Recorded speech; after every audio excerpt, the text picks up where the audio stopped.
அபிராமி அந்தாதி 51 முதல் உள்ள ஸ்லோகம். போன ஸ்லோகத்தில் சர்வலோக நாயகி, சதுர்முகி, நாராயணி, கோமளமான தாமரதளம் போலுள்ள திருக்கரங்களில் 5 மலரம்பகள் தரிச்சவள், சாம்பவி, சங்கரி, சாமளா, கொடிய விஷமுள்ள உக்ர பாம்ப ஹாரமா அணிஞ்சவள், மாலினி, வாராகி, சூலினி, மாதங்கி, இப்படிப்பட்ட திருநாமங்கள் கொண்டெல்லாம் கியாதி கொண்டவளமான துர்காதேவியோட திருப்பாதங்களை நமக்கு சரணம் பிராபிக்கலாம் அப்படின்னு சொல்லி நிறுத்தினோம். அப்படி அந்த துர்காதேவி திருப்பாதங்கள் தான் நமக்கு சரணம். சரணம் அரண் நமக்கே, அது மட்டும்தான் நமக்கு சாஸ்வதம் அர்த்தம். அரணம் பொருள் என்று அருள் ஒன்று இல்லாத அசுரர் தங்கள் முரண் அன்று அழியுமுனிந்த பெம்மானும் முகுந்தனுமே.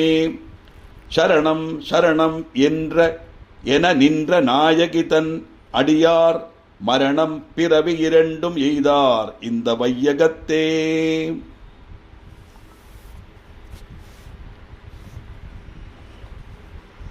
சொர்ணம், வெள்ளி, இரும்பு இது கொண்டு நிர்மிச்ச திரிபுர கோட்டைகள் தான் நம்முடைய சிரந்தரமான சம்பத்துன்னு சிந்திச்சுட்டு இருக்கப்பட்ட யாதொரு ஈஸ்வர விசாரம் இல்லாத தாரகாட்சன், வித்யுன்மாலி, கமலாட்சன், இப்படி 3 அசுரன்மார். தாரகாட்சன், வித்யுன்மாலி, கமலாட்சன், இந்த 3 பேருக்கும் சிறகுண்டு. பெரிய கோட்டை. அவன் இந்த கோட்டையை மாதிரி பரப்பா. கோட்டைனா ஃபோர்ட்டு.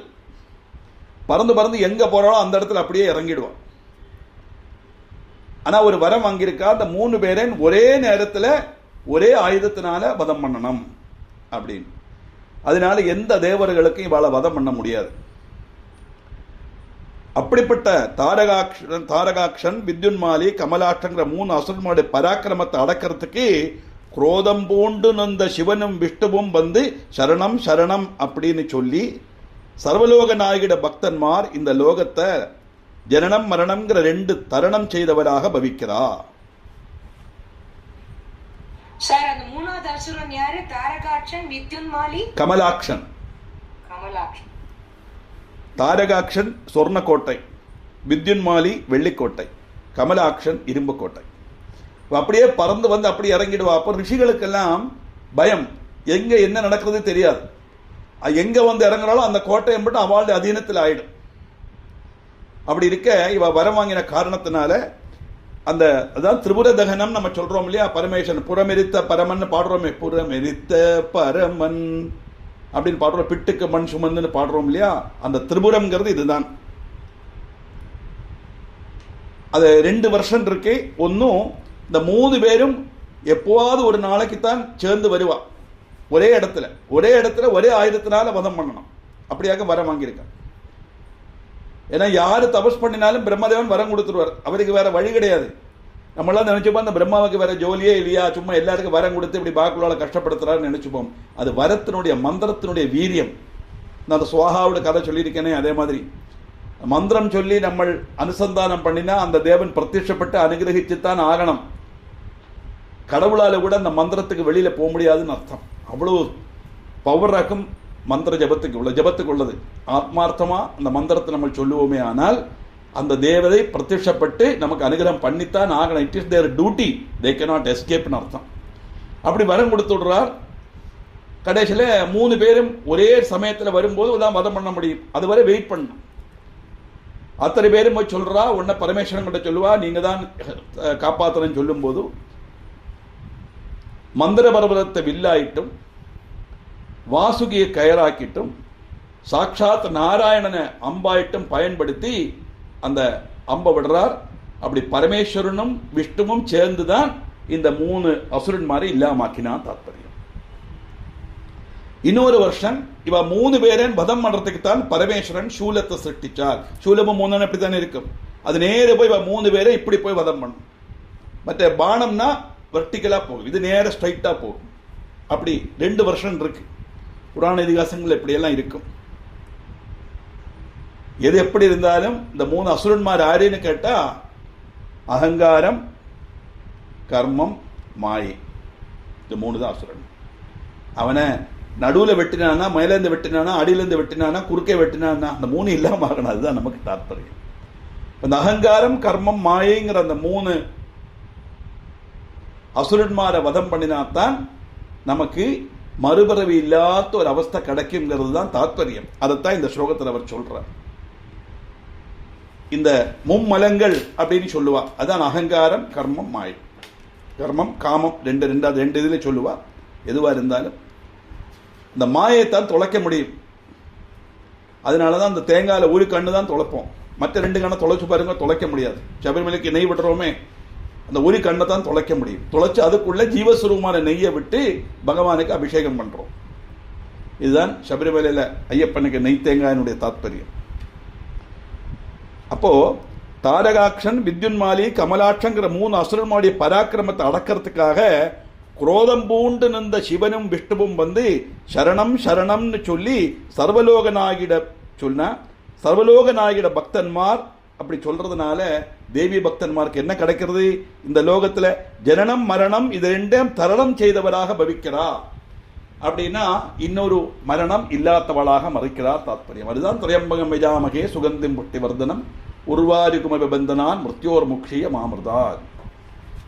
இந்த வெள்ளரிக்காய், பழுத்த வெள்ளரிக்காய் கொடியிலிருந்து தனியாக அடர்ந்து போயிடுமா. அத மாதிரி பல ஜென்மங்கள் எடுத்து இந்த லௌகிகத்தில் அனுபவிச்சு பழுத்த வெள்ளரிக்காடு அவஸ்தை ஆயாச்சுங்கிற ஜீவன்.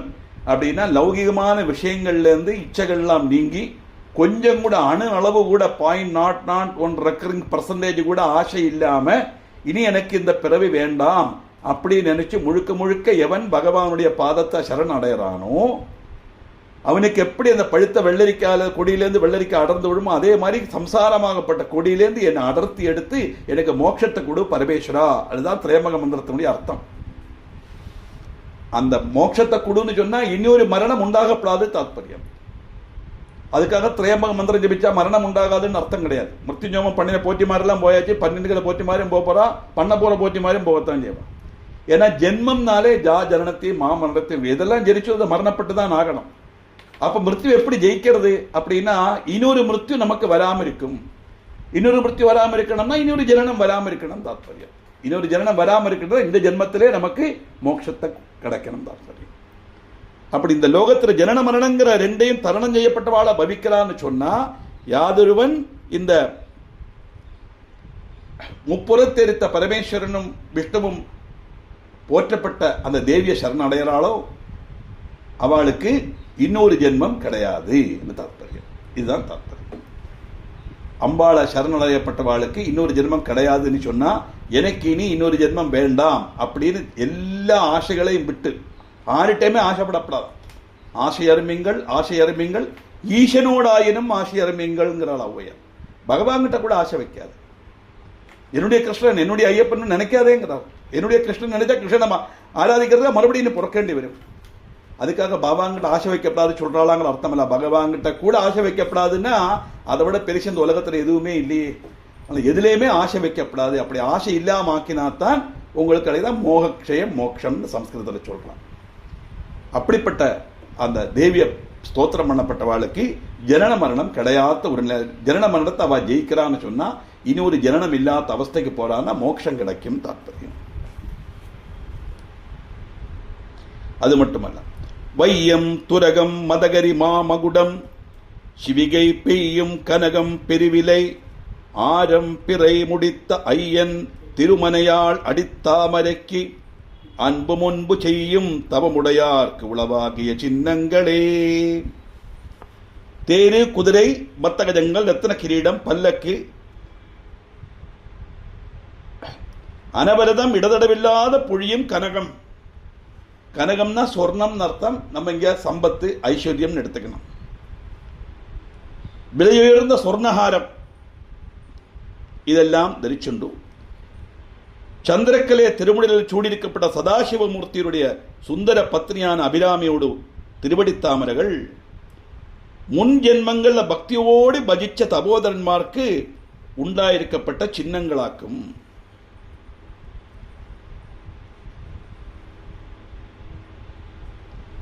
இந்த ஜென்மத்தில் ஒருத்தன் எல்லா விதமான ஐஸ்வர்யத்தோடும் இஷ்டம் போல பணம், பெரிய சொர்ணக்கடை முதலாளி வச்சுக்கோங்களேன், அதான் கனகம், இடதளில்லாத கனகம். அப்படின்னா எல்லாவித ஐஸ்வர்யங்களும் சம்பூர்ணமா நிரந்தரமா இருக்கக்கூடிய அவஸ்தையின் தாற்பயம். இந்த விலையுயர்ந்த பொருட்களாக சொல்லப்பட்ட இந்த சொர்ணம், ரத்னம் இதெல்லாம் உத்தேசிக்கிறது எல்லா விதமான சௌபாகியங்கள். இந்த சௌபாகியம்ங்கிறது எல்லாம் கிடைச்சா மட்டும் போராது, அதை அனுபவிக்கிறதுக்குள்ள பாக்கியமும் கிடைக்கணும். பாக்கியம் கிடைச்சா மட்டும் போராது, ஆயுசும் கிடைக்கணும். நிறைய ஆயுசு 100 வருஷம் வரை இருந்துட்டு படிக்கலை தள்ளி போட்டுட்டா என்ன பண்ண பிரயோஜனம்? ஆரோக்கியமும் கிடைக்கும். அதனால ஐஸ்வர்யம்னு சொன்னா எல்லா சம்பத்துக்களும் சௌபாகியங்களும் இருந்து அதை அனுபவிக்கிறதுக்குள்ள ஆரோக்கியம், ஆயுசு, அவசரம், ஹெல்த், லைஃப், ஆப்பர்ச்சுனிட்டி 3 வேணுமே, இருந்தா தானே முடியும் இல்லையா? நிறைய பட்டுப்புடவை இருக்கு, ஆபரணம் இருக்கு. ஒரு மனுஷன் கல்யாணத்துக்கு கூப்பிடல, அந்த அளவுக்கு நல்லவனா மாறிட்டோம். நம்மளை கண்டாலே ஓடிடுவா வச்சுங்களேன். என்ன பண்ண முடியும்? எங்க போட்டு போக முடியும் இல்லையா? அம்மாத்துக்கு வந்தா அடுத்த கூப்பிட இந்த நம்மாத்துக்கு வரவே மாட்டா யாரும் கல்யாணத்தை கூப்பிட வச்சுங்களேன். அதுதான் ஆப்பர்ச்சுனிட்டி வேணும் இல்லையா? சரி, ஆப்பர்ச்சுனிட்டி வந்து கூப்பிட்டா போனோம்னு ஆசை இருக்கு, ஆனா என்ன செய்ய முடியும்? எழுந்திருக்க முடியலையே. ஏக்கர் கணக்கில் கரிம்பு தோட்டம், நஞ்சை புஞ்சை எல்லாம் இருக்கு, சுகர் 410, பிரயோஜனம் உண்டா? அதனால எல்லாம் தந்து பிரயோஜனம் இல்லையே பரமேஸ்வரா. இதுதான் வாஜஷ்டமே, பிரதவஷ்டமே, பிரதிதிஷ்டமே, பிரதிதிஷ்டமேன்னு தாராஹோமம் பண்றாள் ருத்ரேகாதசிக்கு. அந்த பிரார்த்தனை எல்லாம் இதுதான். ஏதோ வாத்தியரமா கொஞ்சம் பேர் நிற்கிறா, நெய்ய விட்டுறா, அப்படியே ஹோமம் பண்றா, எல்லாரும் தொழுதுன்னு இருக்கா. நிறைய பிரார்த்தனை பண்ணுங்க, எல்லாம் கிடைக்குமா? என்ன கிடைக்குன்னு சொல்ல மாட்டேங்கிறா. அவளுக்கு தெரியாது, தெரிஞ்சாலும் தெரியப்பட்டவாள சொல்லவும் விட மாட்டா. அது வேற விஷயம். நான் சொல்லிட்டு இருந்தேன் ஒரு காலத்துல, ஒரு வாத்தியார் இருக்கார், எங்க போனாலும் எனக்கு கொண்டு போய் 1/2 மணிக்கு எனக்கு சமயம் தாராஹோமத்துக்கு மிந்தி என்ன வாக்கும் அதை பண்றோம். சிவாராதனை என்னது தெரிஞ்சுக்கணும் இல்லையா ஆளுகளுக்கு? அதுல சொல்லும் போது சொல்றார், எனக்கு எல்லா சம்பத்தையும் கொடு பரமேஸ்வரா, எனக்கு எல்லா உணவையும் கொடு. உணவுன்னா சாப்பாடுன்னு மட்டும் கிடையாது. கண்ணுக்கு நல்ல திருஷ்யங்கள் கண்ணுக்கு உணவு, காதுக்கு நல்ல விஷயம் காதுக்கு உணவு, வாக்கு நல்ல திருஷ்யம், நல்ல நாமங்கள் சொல்லப்பட்டது இல்லையா? அப்படி எல்லா உறுப்புகளுக்கும் உணவு உண்டு. அந்த உணவுங்கிறது ஈஸ்வர விசாரமாக இருக்கப்பட்ட விஷயம். அதுல பிரார்த்தனை கொடுத்தா மட்டும் போராது, நான் கழிச்சிடுவேன், அது எனக்கு தகிக்கவும் வேணும். இட் சுட் பி டைஜஸ்டட், அதுக்கு அனுகிரகம் பண்ணு. சரி தந்தாச்சு, டைஜஸ்ட் பேசாம இருக்காத, மறுபடியும் பசி உண்டாக்கு. பசி விட்டுட்டு பேசாம இருக்காத, மறுபடியும் எனக்கு கிடைக்கணும் அப்படின்னு சொன்னா, நேரத்தை சொன்ன மாதிரி இருக்கப்பட்ட விஷயங்கள் எல்லாம் நிரந்தரமா அனுபவிக்க சொல்றாரே, நிரந்தரமா கிடைக்கக்கூடியது.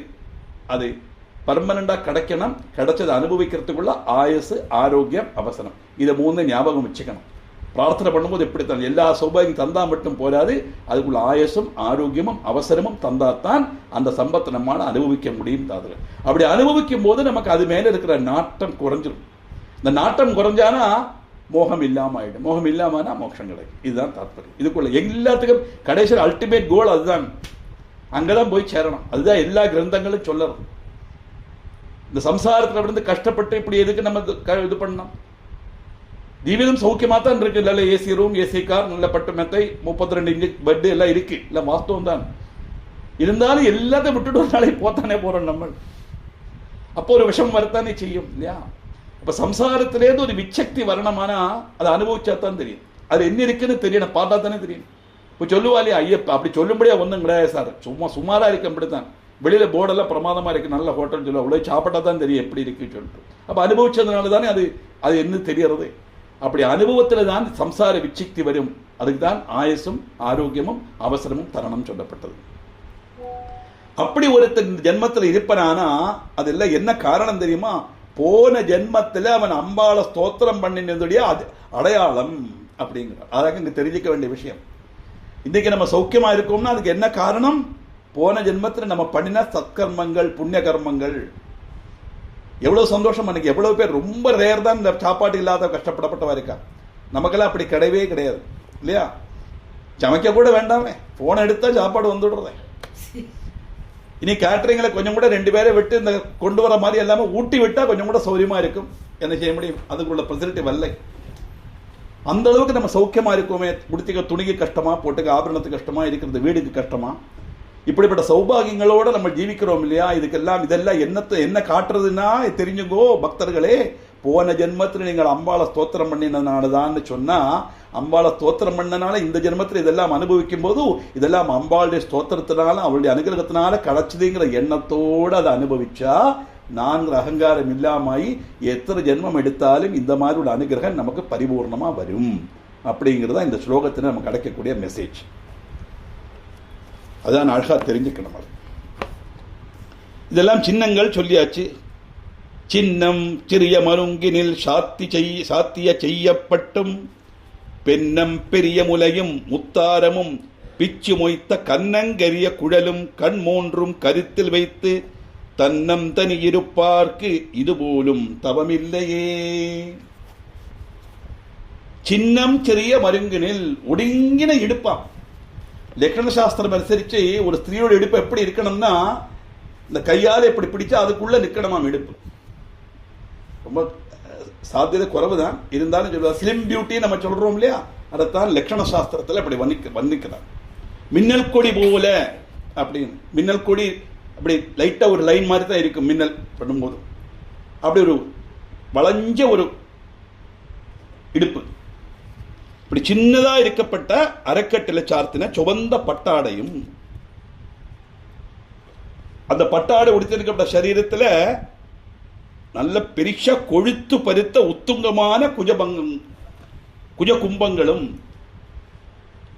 அந்த 32 வயசு ஆணையிட மஸ்தகம் போலுள்ள மார்போடு கூடினவள் தேவி அப்படின்னு வருது. அந்த மார்புக்கு மேல அணிஞ்ச முத்து வடம், முத்து மாலை. அப்போ ஒடுங்கின இடுப்பு, பெரியான ஸ்தனம், அந்த ஸ்தனத்துல அப்படியே இந்த ஸ்தனத்துக்கு மேலோடு இருந்து அழகுபடுத்துற மாதிரி இருக்கப்பட்ட முத்து மாலை,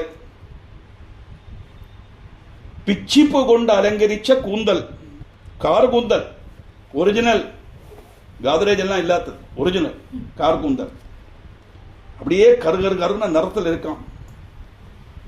நல்ல நறுமணம். அம்பாளுடைய கூந்தலுக்கு இயற்கையாவே நறுமணம் உண்டு.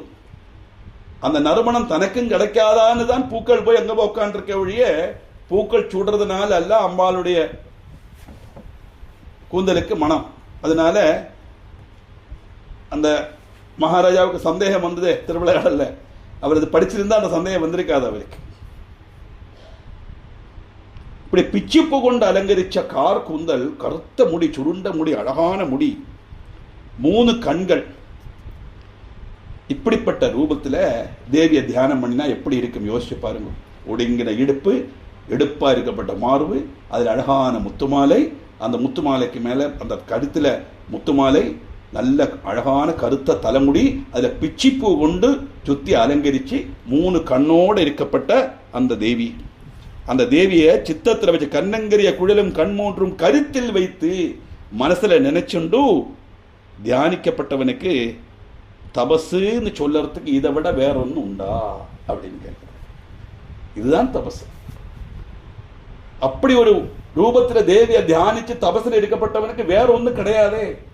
அவர் அப்படி தியானம் பண்ணி இருக்கிறதுனால தானே பௌர்ணமின்னு சொல்லிட்டார் அமாவாசை அன்னைக்கு இல்லையா. அப்ப அங்க என்ன நடக்கிறது, வந்திருக்கிறது ராஜாவா, இன்னைக்கு என்ன திதியா, என்ன கேட்கிறார், ஒன்றும் அங்க தோணலை. முழுவ மனசும் தியானத்திலேயே மூழ்கி இருக்கு அவருக்கு. அதனால கண்ணங்கரிய குழலும் கண்மூன்றும் கருத்தில் வைத்து தன்னந்தனி இருப்பார்க்கு இதுபோலும் தபம் இல்லையேனா, இதை விட பெரிய ஒரு தபசு வேற என்னது அப்படின்னு கேட்கிறார். இந்த 3 ஸ்லோகத்தோட கேப்ஷனை பார்ப்போம், 2 ஸ்லோகத்தோட மீனிங் அடுத்த வருஷம் கிளாஸ்ல பார்ப்போம். அரண் பொருளன்று ஒன்றில்லாத அசுரர் தங்கள் முரணன்று அழிய முனிந்த செம்மானும் பெம்மானும் முகுந்தனுமே சரணம் சரணு என்று நின்ற நாயகி தன்னடியார் மரணம் பிறவி இரண்டும் எய்தார்க்கு இந்த வைகத்தே. மோகம் நீங்கிறதுக்கு, மோட்சம் கிடைக்கிறது, மோகம் நீங்கிறதுக்கு, ஆசை இல்லாமல் ஆக.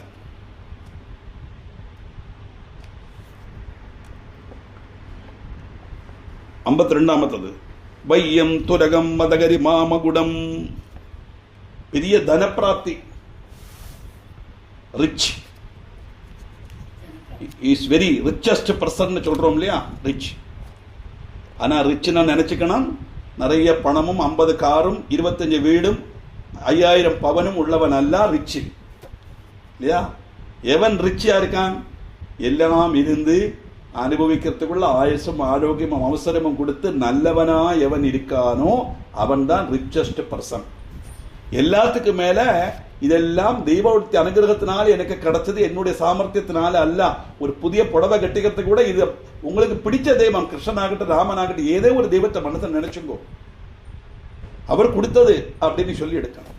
நான் சொல்லியிருக்கேனே, பத்மநாபர் பென்ஷன் தந்தார்னு ஒரு மாமி செல்வள் சீதாலட்சுமி மாமின்னு எங்கள் மாமியோட அம்மை. 30 ரூபா தான் பென்ஷன் அந்த காலத்தில். நான் சொல்கிறேன் 40 வருஷத்துக்கு முந்தி.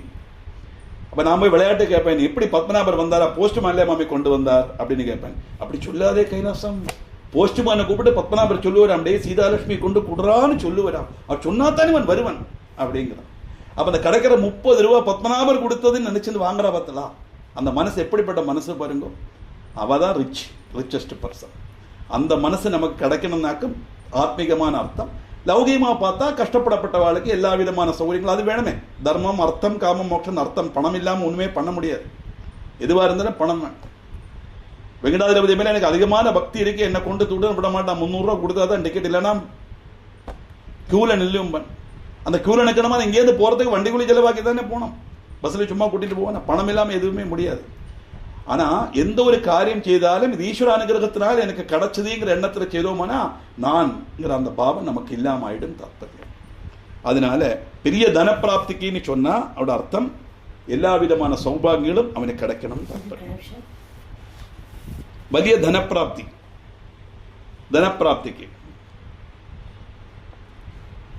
பொருளாதாரம் உண்டாக எழுதிக்கலாம். பொருளாதாரம்னா எல்லாமே வந்துடும். அதில் பணம், சோனம், ஆரோக்கியம், ஆயுசு எல்லாமே அதில் வந்துடும். சின்னம் சிறிய மருங்கினில் சாத்திய செய்யப்பட்டும் பொய் சொல்லப்பட்ட டெண்டன்சி இல்லாம ஆகிறதுக்கு அசத்திய பிரவணதா இல்லாதிருக்கணுமானா இந்த ஸ்லோகம் சொன்ன அசத்திய பிரவணதா அப்படின்னு சொன்னா the tendency to tell lie, பொய் கூறல்ங்கிற அந்த எண்ணமே வராத மனசுல. ஏன்னா பஞ்சமகா பாதகத்துல 2ஆமத்தது அதான் அமிர்த வச்சனம், சொர்ணஸ்தேயம் அமிர்த வச்சனம்.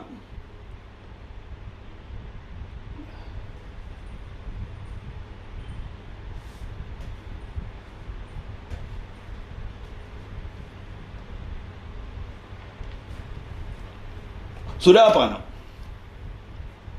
குருபத்னி கமனம். பஞ்சமகா பாதகன் பேரு 4 தான் சொல்லியிருக்கு. சொர்ணஸ்தேயம்னா மோஷனம், சொர்ணம் மட்டுமல்ல, எதை மோஷ்டிச்சாலும் மோஷனம். சுராபானம் மத்தியபானம், அமிர்த வஜனம் பொய் சொல்றது, குருபத்னி கமனம் குருபத்னிட்ட அபமரியாதையா பெருமாறுது. அது பண்டு காலத்தில் குருகுல வித்யாபியாசம் இருந்ததுனால உள்ள வாசை. ஆனா பஞ்சமகா பாதகம் 4 தானே. இந்த 5ஆமத்தது என்னதுன்னு கேட்டா இந்த 4ம் செய்தவனும் கூட உள்ள சம்சர்க்கம், contact with person who has done any one of the 4 or all the 4, whatever it is, that sin will be transferred to him, a portion will be transferred to him, those who are associated with that person. அவனுமாயிட்டு நட்பு கூடினா இந்த 4 எண்ணத்துல எந்த பாவம் செய்தாலும் அது நமக்கு இந்த share வந்துடும். அது 5ஆமத்த பாவம் அர்த்தம். அதனால பொய் சொல்றதுங்கிறது சிலவாளுக்கு இதுதான். வாயை திறந்தா பேரை தவிர அம்பட்டுமே பொய் தான் சொல்லுவான். பேரு மட்டும் கரெக்டா சொல்லுவான். ஏன்னா எல்லாருக்கும் தெரியுமே, மாற்றி சொல்ல முடியும். நான் போய் என்னோட பேர் விஸ்வநாதன் சொன்னா நீங்க நம்ப வேடா. என்னோட நம்பர் அடித்தா கைலாசநாதன் எழுதி வருது, நான் எப்படி விஸ்வநாதன் சொல்ல முடியும்? வாயை திறந்தா பேரை தவிர பொய் எல்லாம சொல்லவே மாட்டான். அப்படி நிறைய பேர் இருக்கு அந்த மாதிரி. வாயை திறந்தா பொய் தான், கொஞ்சம் கூட ஒரு உழுப்பே கிடையாது. மற்றவா நம்புவாளா நம்ப மாட்டாளா கிடையாது. அது ரொம்ப மோசமான ஒரு மகா பாபத்தில் உள்ளதாக்கும். அது அனுத வஜனம், அசத்தியம். அப்படிப்பட்ட அந்த பொய் சொல்லணுங்கிற டெண்டன்சியே இருக்காத இந்த ஸ்லோகம் அனுசந்தானம் பண்ணினான். ஆத்மார்த்தமா இந்த ஸ்லோக சின்னம் சிறிய மருங்கினில் சாத்திய செய்யப்பட்டும்னு ஒரு எவனொருத்தன் ஸ்தோத்திரம் பண்றானோ அவருடைய மனசுல இருந்து பொய் கூறல்ங்கிற அந்த டெண்டன்சியே இல்லாம ஆகும்னு தான் தாத்பரியம். இந்த 3 ஸ்லோகம் பார்த்தோம். இந்த 2 எண்ணம் இருக்கு, அதனுடைய மீனிங்கும் அந்த பாக்கி ஸ்லோகமும் அடுத்த வாரத்தில் பார்க்கலாம்.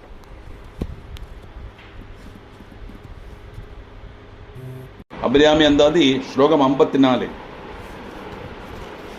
இல்லாமை சொல்லி ஒருவன் தன்பால் சென்று இழிவுபட்டு நில்லாமை நெஞ்சில் நினைக்குவிரேல் நித்தம் நீடு தவம் கல்லாமை கத்த கயவர் தம்பால் ஒரு காலத்திலும் செல்லாமை வைத்த திரிபுரை பாதங்கள் சேர்மின்களே. அபிராமி பட்டர் அழகா சொல்றார். ஒரு பணக்காரங்கிட்ட போய் என்னுடைய கஷ்டத்தை சொல்லி நம்முடைய தாரித்திரத்தெல்லாம் சொல்லி நம்ம கேட்டோமானா அவன் வந்து அவமானப்படுத்துவான், இல்லையானா பரிகசிப்பான். சாதாரணமாக இல்லை, இந்த ஹெல்பிங் டெண்டன்சி எல்லாம் இல்லாதவாளை உத்தேசித்து சொல்லப்பட்டதாக்கும். அது அப்படி பணம் வேணும் சொல்லி பைசா இல்லாமைக்கு ஒருத்தங்கிட்ட போய் கை நீட்டி நின்று அவமானப்படப்பட்ட இடத்துக்கு இடம் வராமல் இருக்கணுங்கிற ஆகிரகம் உண்டானா, ஈஸ்வர விசாரமே இல்லாமல் நித்தியமும் ஹிம்சாசிரியனாக இருக்கப்பட்ட நீஜன்மாருடைய சம்சர்க்கம் வந்து அவள்கிட்ட போயிருந்து அவஸ்தப்பட்டு கஷ்டப்பட்டு அவமானப்பட்டு சங்கடப்பட்டு கழியறதுக்குள்ள நிலைமையும் வராமல் இருக்கணுமானால் நான் சொல்கிறேன், ஒரு விஷயத்தை செய்யுங்கோ. என்ன செய்யணுமாம்? அந்த திரிபுரசுந்தருடைய திருப்பாதங்களை பற்றுங்கோ. அவளை சரணம் பிராபிச்சா போரும், உங்களுக்கு இதெல்லாம் ஆட்டோமேட்டிக்காக வந்துடும். அதை விட்டு ஈஸ்வர விசாரமே இல்லாதவனோட போய் நம்ம சேர்ந்தோம்னா நம்மளும் நாஸ்திகனாக மாறிடுவோம் இல்லையா? அது மட்டுமல்ல, பணக்காரங்கிட்ட போய் கை நீட்டினா அவனுடைய அவமானத்தை சகிக்கேண்டி வரும். இது ஒன்றும் வேண்டாம். திரிபுரசுந்தருடைய திருப்பாதத்தை நீ பற்றினியானா உனக்கு எந்தவித கஷ்டமும் வராது, எல்லா சௌபாகியங்களும் உண்டாகும். நான் சொல்கிறேன், அதை செய்யுங்கோ அப்படிங்கிறார். சேர்மின்களே அப்படின்னு முட்டாங்க. மின் வந்ததுனால மின் 1000 ஒருமை வடிவாகி விளங்குகின்றது. அந்நாள் அகம் மகிழ் ஆனந்தவல்லி அருமறைக்கு முன்னாய் நடு எங்குமாய் முடிவாய் முதல்வி தன்னை உண்ணாது ஒழியனும் உன்னினும் வேண்டுவது ஒன்றில்லையே. மின் 1000 ஒரு மெய் வடிவாகி விளங்குகின்றது. மின்னல் லைட்னிங், ஒரு மின்னல் பின்னர் எப்படி இருக்கும்?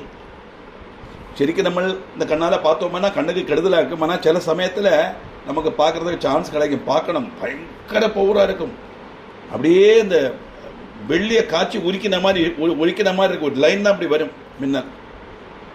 ஒரு மின்னலுடைய ஒளியாக்க நான் சொல்கிறேன். இதை மாதிரி 1000 மின்னல் ஒருமிச்சு வந்தால் எப்படி இருக்குமோ? இப்போ நம்ம டைரக்டாக பார்க்காட்டிலும் மின்னலோட இது நம்ம பார்க்குறோமே, ஆற்றுக்குள்ளே இருந்தாலும் வெளியில் தெரியும், கண்ணாடி வழி ஜன்னல் வழி அந்த பிரகாசம் அடிக்கிறது தெரியும் நமக்கு. அதே மாதிரி 1000 மின்னல் வந்தால் எப்படி இருக்குமோ அந்த மாதிரி ஒளியாக பிரகாசிக்கக்கூடிய சரீரத்தோடு கூடினவள்.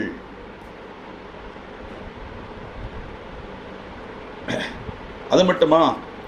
அந்நாள் அகம் மகிழ் ஆனந்தவல்லி. பக்தர்மாருடைய ஹிருதயத்தில் அனுபூதமாகப்பட்ட ஆனந்தமான கொடிய போல் உள்ளவள். ஆனந்தங்கிற கொடிய மாதிரி படர்ந்து மனசு போல நிறைஞ்சிருக்கலாம் தேவி. யாரோட?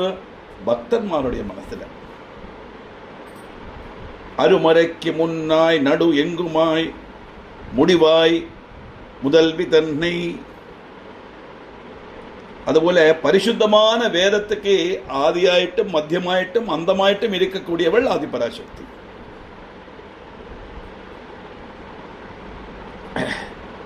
அப்படிப்பட்ட அந்த ஆதிசக்திய உண்ணாது ஒழியனும் உன்னினும் வேண்டுவது ஒன்றில்லையே. அப்படிப்பட்ட ஆதிபராசக்தியை நினைச்சாலும் சரி நினைக்காட்டாலும் சரி அவளுக்கு அதனால ஒன்றும் ஒரு குறவும் இல்லை. அவள் எதுவுமே ஆகிரகிக்கிறதும் இல்லை. அவளுக்கு ஒன்றும் மரத்துக்கு இல்லை. நம்ம பகவானை நம்ம ஸ்தோத்திரம் பண்ணலைன்னா பகவானுக்கு எந்த குறையும் வரப்போறது இல்லை. நமக்குத்தான் குறை, நமக்குத்தான் நஷ்டமா. நம்ம கஷ்டப்பட்டு இதை படிக்கணும்னு நினைச்சுட்டு கிளாஸுக்கு வரலைன்னா படிப்பிக்கிற சாருக்கு எந்த குழப்பமும் இல்லை. வரப்பட்ட வாழ்க்கை தான் நஷ்டம், அந்த இது கிடைக்காது. அதே மாதிரி நம்ம ஒரு ப்ரோக்ராம் பாராயணம் பண்ணோம்னா அங்கே போய் இங்கே பாராயணம் பண்ணோம்னா அந்த சந்தோஷம் அவளுக்கு கிடைக்கும். அப்படி போகலே சொல்லிட்டு அந்த கோவிலுக்கோ பாக்கி உள்ளவளுக்கோ ஒரு நஷ்டம் கிடையாது, அவளுக்கு தான் அந்த நஷ்டம். இது எடுத்து சொல்றார். ஒருத்தன் அம்பாளை நினைச்சாலும் சரி நினைக்காட்டாலும் சரி, அதனால அம்பாளுக்கு எந்த விதமான நஷ்டமும் வரப்போறதில்லை. நினைக்காதவனுடைய கஷ்டங்கள் அவனுக்கு நினைக்காதனால வரப்பட்ட கஷ்டங்கள் தான் இருக்கும். நினைச்சவனுக்கு எந்த கஷ்டம் வந்தாலும் அதை ஜீவிக்கிற சக்தி கிடைக்கும்னு தாற்பயம். அதனால இன்னொன்று எப்படின்னா, எந்த ஒரு விஷயமும் பக்தன்கிட்ட இருந்து வேணும்னு எதிர்பார்க்கப்பட்டதல்ல ஈஸ்வர ஸ்வரூபம். இது நம்ம லலிதா சகஸ்ரநாமத்திலே பார்த்துருக்கோம். ஹேயோ பாதேய வர்ஜிதா ஏ நமஹா ஒரு பதம் இருக்கு. எதையுமே வேணும்னு கேட்கவும் மாட்டா, எதை கொடுத்தாலும் வேண்டான்னு சொல்லவும் மாட்டா. என்னத்தை வேணா கொடுக்கலாம் இல்லையா? பொங்கல் வச்சு நைவேத்தியம் பண்ணோம், உப்பு போட மறந்து போயிட்டோம், உப்புலேன்னு தெய்வம் சொல்லவா போறான்? சொல்ல மாட்டோம். பக்தன் ஸ்நேகமா தரான், வாங்கிப்பட, எல்லாத்தையும் வாங்கிப்பட. இப்போ என்ன அர்த்தம்னா, அதை செய் இதை செய்யணும் ஆறாவது தெய்வத்தினோட பேரை சொல்லி நம்மளை நிர்பந்திச்சாலானா பயப்படவே செய்யாதுங்க. உங்களால் முடிஞ்சதை செய்தா பிறகு அவ சொன்னதுக்கு வேண்டி செய்ய வேண்டிய அவசியம் இல்லை. எனக்கு எல்லாருக்கும் எல்லாத்தையும் கொடுக்க கழிவுள்ளது ஈஸ்வர ஸ்வரூபம். அந்த ஸ்வரூபம் நம்மகிட்ட அது வேணும்னு கேட்குமா? யோசிச்சு பாருங்க. அப்போ இதெல்லாம் அபத்தமான காரியங்கள். அந்த இருக்கிற பக்தியை கூட இல்லாமக்கப்பட்ட காரியங்களாக்கும். அதில் பிஸ்னஸ் அவளுடைய கமர்ஷியல் சிந்தாகதியில் வரப்பட்ட விஷயங்களாக்க நம்ம அதை பற்றி கவலைப்பட வேண்டிய அவசியம் இல்லை. அபிராமி பற்றி அழகா சொல்றார், எல்லாத்துக்கும் காரண வஸ்துவா இருக்கு. அபிராமி ஆறு ஸ்மரிச்சாலும் சரி ஸ்மரிக்காட்டாலும் சரி அவளுக்கு எந்தவித நஷ்டமும் கிடையாது. அதே சமயம் நேரத்தை சொன்னோமே, அப்படி அவளை ஸ்மரிச்சு அவளுடைய பாதம் பணிஞ்சா அந்த மாதிரி கஷ்டங்கள் ஒன்றும் வராமல் எல்லா சௌபாகியமும் அவனுக்கு கிடைக்கும் அப்படிங்கிறது தான் அந்த ஸ்லோகத்தில் வருது. நம்ம 53 வரை நம்ம கேப்டன் எழுதியிருக்கோமா? 54 கடன் தொல்லை தீர, டு கிளியர் த டெப்ட். இந்த பல விஷயங்களை கடன் வாங்கலாம், அசுகத்துக்காக கடன் வாங்கலாம். நல்ல நார்மலாக எம்ப்ளாயியாக இருந்து பேங்கில் லோன் எடுக்கிறது, இல்லை ஆஃபீஸில் லோன் எடுக்கிறது, ஹவுசிங் லோன், அதெல்லாம் எல்லாம் உத்தேசிக்கிறது. எல்லாமைக்கு இந்த டே டு டே லைஃப்பை கொண்டு போக முடியாமைக்கு பலவிதமான கட்டங்களை நிறைய பேர் கடன் வாங்குவாங்க. இந்த கடனில் இது என்ன பிரச்சனைனா, ஒரு கடன் வாங்கி அந்த கடன் அடைக்க முடியாமல் இருக்கிறது இன்னொரு கடனை வாங்குறது. அப்போ 2 இடத்துலையும் பலிசை கொடுக்கணும். இந்த பலிசை கொடுக்கறதுக்காக வேறொரு கடன் வாங்குறது. இப்படியே அது இன்க்ரீஸ் ஆகிட்டே போகும். கடன்லேருந்து வெளியில் வர்றது ரொம்ப கஷ்டம். அதனால குடும்பமான வரைக்கும் வாங்கின கடனை அடைச்சி தீர்த்துக்கிறதுக்குள்ள வழியைத்தான் பார்க்கணும். அப்படிப்பட்ட சாம்பத்திகமான பொருளாதார நிலையா கஷ்டப்படப்பட்ட ஜனங்கள் இந்த ஸ்லோகம் இல்லாமை சொல்லி ஒருவர் தென்பார் இழிவுபட்டு நெல்லாமை நெஞ்சில் நினைக்குறிவே நித்தும் நீதிவிடும். அது அந்த ஸ்லோகத்துக்கு தினம் சொல்லுவனானா அவனுக்கு கடன் தொல்லையிலேருந்து அவன் வெளியில் வரலாம். நிச்சயமா வாங்கின கடனை அடைக்கிறதுக்குள்ள செல்வம் அவனுக்கு அம்பாள் கொடுப்பள் தற்பது. அதனால மலையாளத்தில் வாய்ப்பை தீருவான், வாய்ப்பை தீருவான். வாய்ப்பைனா கடன், லோன், டு கிளியர் த டெப்ட் அர்த்தம். அடுத்தது 55வது ஸ்லோகம். மின்னாயிரம் ஒருமை வடிவாகி விளங்குகின்றது, அந்நாள் அகமழில் ஆனந்த வல்லி அருமறைக்கு. சாந்த சுபாவம் கிடைக்கிறது. ஆமாம், நல்ல சாந்தமாக கோவப்படாமல் எல்லாத்தையும் தாங்கிட்டு இருக்கிற மாதிரி உள்ள சுபாவம் வேணுமானா இந்த ஸ்லோகம் சொன்னால் கிடைக்கும். அது ரொம்ப ஒரு விசேஷமான ஒரு காரியமாகும். எந்த ஒரு சிச்சுவேஷன்லேயும் கோவப்படாமல் சிரிச்சுட்டே அதை ஹேண்டில் பண்ணுறது. அதுக்காக மற்றவாழ சொல்லப்பட்டதெல்லாம் கேட்டுண்டு வணங்கி கொடுக்கணுங்கிற அர்த்தம் அல்ல. அங்கே ரியாக்ட் பண்ணுவா, ஆனால் அந்த ரியாக்ட் பண்ணுறது எப்படின்னா முத்தம் கொடுக்குற மாதிரி சொல்லுவான். அப்போ கோவப்பட மாட்டான். கேட்கப்பட்டவன் மனசிலாக்கவும் செய்வன், அவனால் எதிர்க்கவும் முடியாது. அதே சமயம் வாக்குள்ளாளுக்கு கேட்கும்போது ஒரு கஷ்டமாக இருக்காது. ஒரு கடுமையான வார்த்தைகள் எல்லாம் பயன்படுத்தாமல் அழகாக சாந்த ஸ்வரூபமாக சாந்தமாக அந்த காரியங்களை டீல் பண்ணுறது. அப்படிப்பட்ட சாந்த சுபாவம் கிடைக்கிறதுக்கு இந்த ஸ்லோகம் உதகும்னாக்கம் இந்த பாஷ்யத்தில் உள்ள பலனாயிட்டு கொடுத்துருக்காங்க. இந்த 55 ஸ்லோகம் வரை பார்த்தோம். இனிமேல் உள்ள ஸ்லோகம் நமக்கு பார்க்கலாம். சார் நமஸ்காரம் சார். ராமகிருஷ்ண ஐயர்.